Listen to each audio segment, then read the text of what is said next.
Өткен жылдың соңында кинотеатрларда Робби Уильямстың өмірбаянын баяндаған Better Man, яғни жақсырақ болу атты байопик шықты. Кейбіреулер үшін бұл маймылдар планетасының Рокетмені, басқалар үшін жай ғана соңғы жылдары көптеп шыққан музыкалық байопиктердің бірі, тағы біреулер үшін эпатажды әншіден 2 сағаттық өзін-өзі қазбалап талдау сессиясы. Ал негізінде қандай фильм ол деген сұрақтың жауабы қызықты болса, жайғасыңыздар. Баршаңызға сәлем, бұл Миратрикс, Роббидің туындысын талдап тастайық. Түсініп тұрғандарыңыздай, сюжет Робби Уильямстың өмірін баяндайды. Кішкентай кезінен 2001 жылғы әйгілі әрі маңызды концерттен дейін, ол концерт туралы кейінірек айтып беремін. Бір қарағанда тағы бір жұлдыздың көтерілуі мен құлауы туралы фильм. Ондайдың талайын көргенбіз, жаңалық жоқ. Алайда жақсырақ болу бір типті байопиктерге тәжірибе өткізгендей, өйткені бұл фильмнің басты кейіпкері шимпанзе. Фильмнің режиссері Майкл Грейси фильмге дайындық барысында Робби Уильямспен бірнеше сұхбат өткізді. Оның бірінде Робби өзін-өзі жиі жабайы маймылдай сезінетінін айтты. Грейси осы ойға ілікті де, нәтижесінде CGI шимпанзе бірнеше мәселені шешті. Байопикке фишка болатындай бір ерекшеліктер қосты, сонымен қатар кастинг директордың жұмысын жеңілдетті. Роббиге ұқсайтын бірнеше актерлерді іздеудің қажеті болмады. Жақсырақ болудың режиссері туралы тағы айтып кетейін. Майкл Грейси музыканттар туралы директ фильмдерді түсіруде тәжірибесі бар клипмейкер. Оның бұған дейін бір ғана толық метрлі фильмі болды, алайда ол фильмді атап кетпеу мүмкін емес. Ол ең ұлы шоумен. Қазіргі заманның үздік мюзиклдарының бірі. Онда да CGI көп қолданған, сондықтан бұл режиссер аталған жанрда өзін еркін сезінетініне күмән жоқ. Жанр демекші, 20-шы жылдардың екінші жартысында киноға дыбыс қосылған сәтте, сол кезден бастап киномайталмандар оны музыкамен үйлестіруге тырысты. То есть бір ғасыр болды музыка мен киноның үйлесіміне деп айтсақ болады. Сөйтіп музыканттар туралы алғашқы шыққан фильмдердің бірі 1936 жылғы ұлы Зигфилд. Бұл фильм бродвейлік импресарио Флоренс Зигфилдтің өмірін баяндайды, бірақ ол көбінесе музыкалық тұлғаға емес, индустрияға көбірек назар аударды. Кейінірек композиторлар туралы фильмдер, мысалы Джордж Гершвин туралы Көкшіл түсті рапсодия деген 1945 жылы шыққан, көрерменді музыкалық шығармашылық әлемімен биографиялық сюжеттер арқылы таныстыруды бастады. Содан 1950 жылдар келді. Сол 10 жылдықтан бастап жанр нағыз революцияны бастан өткерді, өйткені рок-н-ролл дәуірі басталды. Рок-н-ролл дәуірі көптеген жұлдыздарды сыйлады, олардың өмірлері фильмдердің негізіне айнала бастады. 80-ші жылдарға таман. 1979 жылғы Элвис сияқты картиналар тек әншінің даңққа жету жолын көрсетіп қана қоймай, табысқа жетудің бағасы туралы сұрақтарды да көтерді.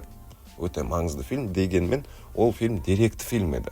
1991 жылы, мысалы, Оливер Стоунның Doors фильмі Джим Моррисон туралы баяндайтын жанрға психологиялық драманың элементтерін қосты, әншінің ішкі қақтығыстарын зерттеді. Кейіннен бұл ерекшелік барлық байопиктердің клишесіне айналды десек болатын да шығар. Ал соңғы жылдары музыкалық байопиктер қайтадан мәдени феноменге айналды. Queen тобы мен Фредди Меркьюри туралы Богемиялық рапсодия фильмі әлемдік хитке айналып, прокатта миллиардтаған пайда жинап, көптеген жүлделерге ие болды. Соның ішінде ең үздік ер адам рөлі үшін Оскар сыйлаған еді даже. Бұл фильм аудиторияның әлі де өз музыкасы арқылы тарихта өшпес із қалдырған жұлдыздар туралы шабыттандыратын оқиғаларды іздеп жүргенін дәлелдеді. Одан кейін Элтон Джонның өмірін баяндайтын Рокетмен фильмі жарық көрді. Бұл фильм мюзикл элементтерін және әртістің ішкі әлемінің жарқын визуалды интерпретацияларынан тұрып, батылдырақ көрінді. Рокетмен өзінің алдындағы фильмнен ерекшеленіп, табыс пен жеке трагедияларды зерттеп отырып, Элтон Джонды шынайы етіп көрсетуден қорыққан жоқ. Одан кейін Баз Лурманның Элвисті баяндаған өмір баянын түсірген, ол да үлкен хитке айналды мысалы. Әрине, ТМД елдерінің кинематографистері де бұл толқынды назардан тыс қалдырған жоқ. Ресейде Король и Шут атты панк тобы туралы сериал үлкен хитке айналды. Ал Қазақстанда соңғы жылдардағы ең үздік картиналардың бірі Дос Мұқасан жарық көрді. Бұл жерде сұрақ туындайды. Неге байопиктер соншалықты танымал? Меніңше бірнеше себеп бар. Біріншісі, әрі ең айқын себебі, мұндай фильмдер ұрпақтар арасындағы тепе-теңдікті тудырады. Жастар өткен шақтың кумирлері туралы біледі, олардың әндерімен танысады, ал үлкен буын ностальгияға бөлінеді. Содан аудитория өсетті, бірнеше буынды қамтитын фильм шығады. Екінші себеп, бұндай фильмдер ыңғайлы, өйткені оқиғаны ойлап табудың қажеті жоқ. Оны дайын сюжеттік жолдарға салып, оқиғаға көркемдік пен танымал сәттерді қоссаң болды, сол жеткілікті. Саундтректермен де қиналудың қажеті жоқ, автор өзінің ең танымал композицияларын ұсынады десек болады. Үшінші себеп, технологиялардың дамуы. Біріншіден, түсіру технологияларының жетілуі керемет сахналарды жасауға мүмкіндік берді. Екіншіден, стриминг платформалары үшін байопиктер нағыз табыс көзі. Өйткені әр әншінің өз аудиториясы бар, кем дегенде солар платформаға жазылады. Төртінші, онша айқын емес себеп, көрерменнің жеке өмірге үңілуге деген әдеті. Қазіргі жұлдыздар әлеуметтік желіде барлығымен бөліседі, ал өткеннің кумирлері қалай өмір сүрді, үлкен құпия. Әлемге әйгілі адамның бір кездер ешкім танымайтын қарапайым адам болғанын көру қызық қой. Одан қуаттанасың, шабыт аласың.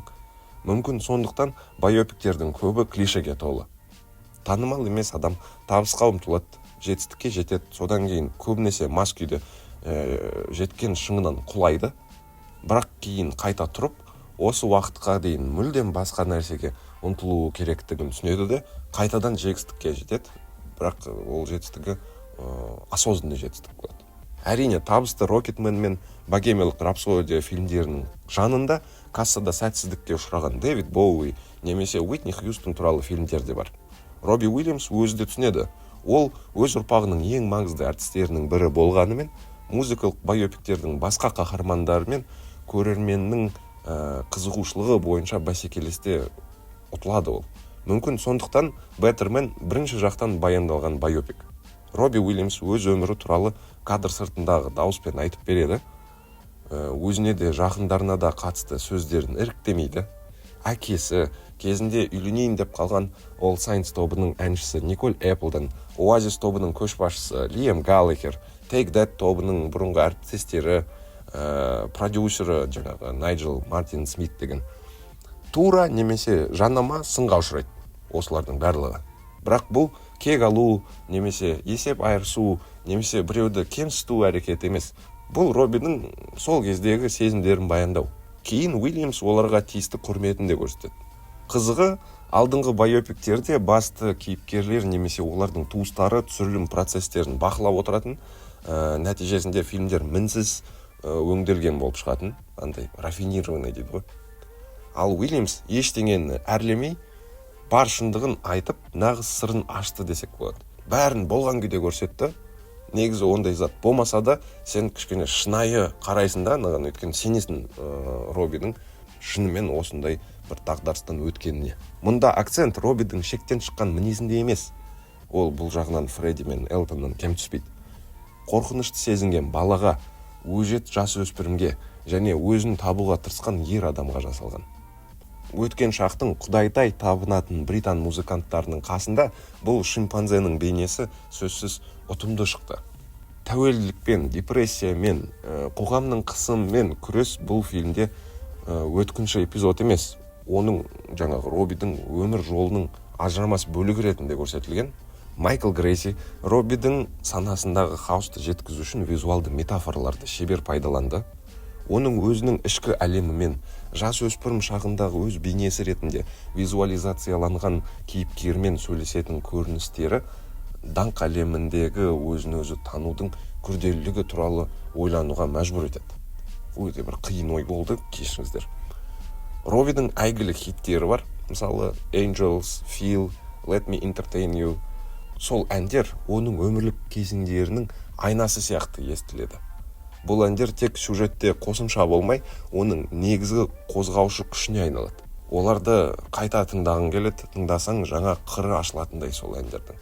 Фильмнің түпнұсқалы атауы да Робби Уильямстың Бэттермен атты хитінің атауынан туындаған.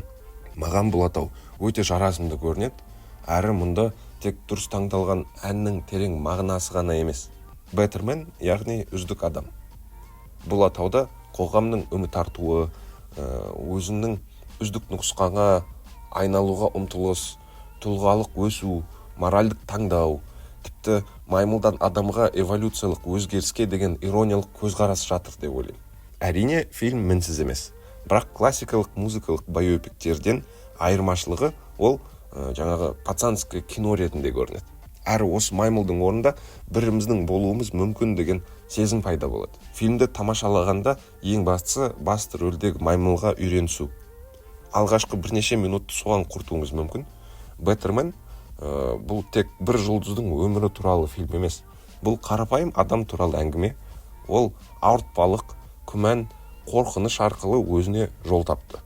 Бұл фильм өзіңмен шыншыл болудың және барлық әлем қарсы болса да өз орныңды табуға күресудің маңыздылығы туралы деп ойлаймын. Робби Уильямс жанкүйерлері үшін бұл өздерінің кумирлерінің жаңа қырын тану мүмкіндігі, ал басқалар үшін музыка мен адам жанының күші туралы шабыттандыратын оқиға.